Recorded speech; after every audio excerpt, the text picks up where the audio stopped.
Alice, and I'm here today to talk about 10 books that have made me cry.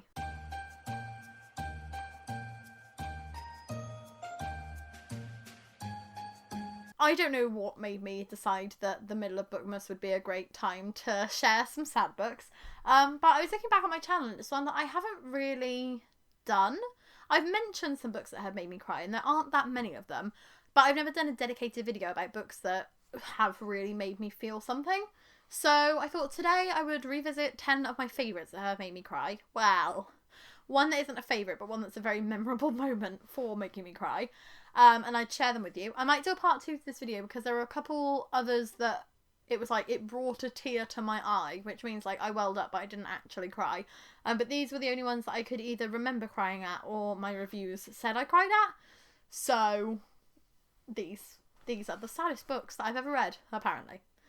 So we'll start off with Wild Blue Wonder by Alyce. That is the only book out of these 10 that I do not own.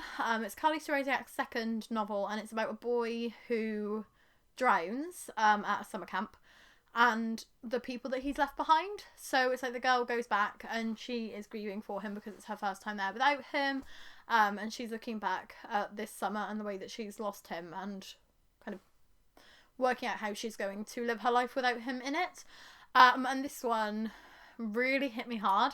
I was enjoying it. I thought the writing was beautiful. I wasn't that connected to the characters, but something towards the end, I don't know what it was, but it just snapped something inside my chest, and I was pushing Sophia's pram along and I was just bawling. I was reading it on my phone while we were out on a walk, and I'm just crying my eyes out while we're walking down the street, and I don't cry often at books, let alone cry in public.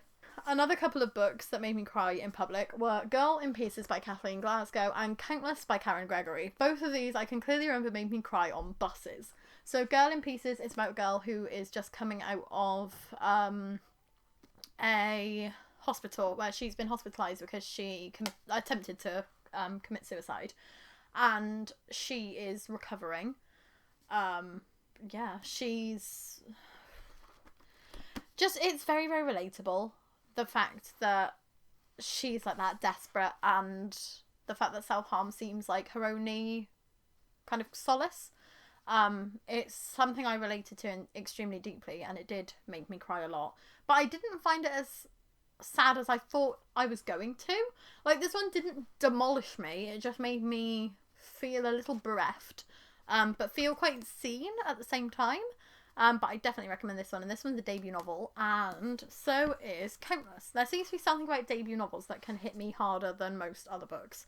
But Countless is a book about a girl who is suffering from an eating disorder, and then she finds out that she is pregnant.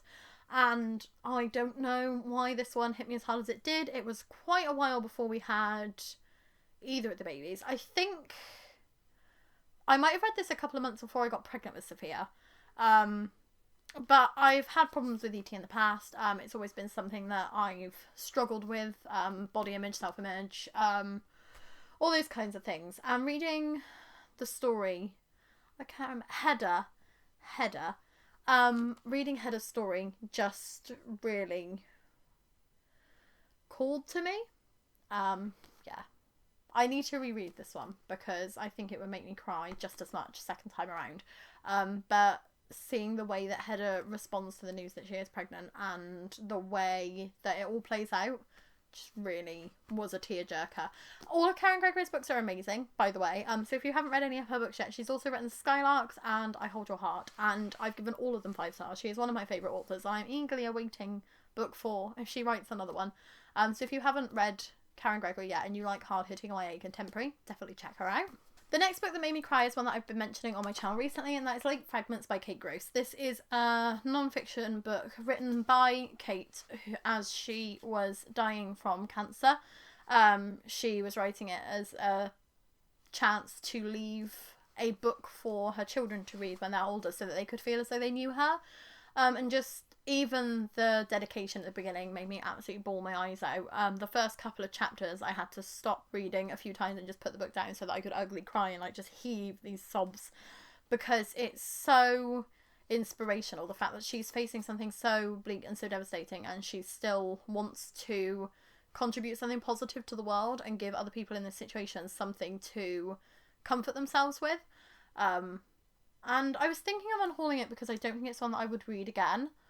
But also because of how much it made me feel, I'm tempted to keep it just for those memories. Because this, out of all of these books, I think this is one that's made me cry the most. And I don't think I've ever actually cried at a non-fiction book before. I've read some sad non-fiction, but it's never really hit me this hard. I think it was just the perfect storm of like being a mother to 2 young children and reading about a mother leaving 2 young children. It just broke me. The next book I'd like to talk about is Hold Back the Tide by Melinda Salisbury. This was one that I wasn't expecting to make me cry, and it just all of a sudden, out of nowhere, I was like, oh, there are tears now, and it was a surprise. But this was shortlisted for the YA Book Prize back in 2021. It was literally this year. So it would have been the 2020 book... This was shortlisted for the YA Book Prize. Sean and I read this as part of the shortlist. And we did a vlog on all of our feelings about it, so I'll link those down in the description if you would like to see them. But this one was an absolute roller coaster. It starts off a bit like a crime thriller, and then it becomes more of a supernatural mystery, and then it's just absolutely devastating. And it played with all of my emotions, even though it was so teeny tiny short, and this is definitely one that I would reread in the future. I've then got Wonder by R.J. Palacio. This is a debut novel, again, about a boy who has a facial deformity and his first experience at school. And some of the conversations around bullying just made me very sad, because if anybody treated my children that way, it would destroy me. And I think this is one that I wouldn't have related to as much. I wouldn't have felt as much towards it if I hadn't been a mother, so I'm really glad that I put off reading this one until I had the babies. But it was definitely impactful. And I want to watch the film, but I don't want to cry that much. I've also got Morning Star by P.S. Brown, because the first time I read this, I wondered if I was just crying because it was the end of the trilogy and I didn't want it to be over because I loved all of these characters so much. And then the second time I read this, I cried again. And I'm going to be reading this for the 3rd time very soon, because I am reading them with my friend Gary, and he is about to start this. I'm halfway through Golden Sun, so I'll try and catch up. But I've got a feeling that the end's going to make me cry again, because I'm just a big old blubbery baby, apparently, especially when it comes to these characters, because they feel like family more than like characters now because of how many times I've read this series. I think it was the 5th time I'd read Red Rising.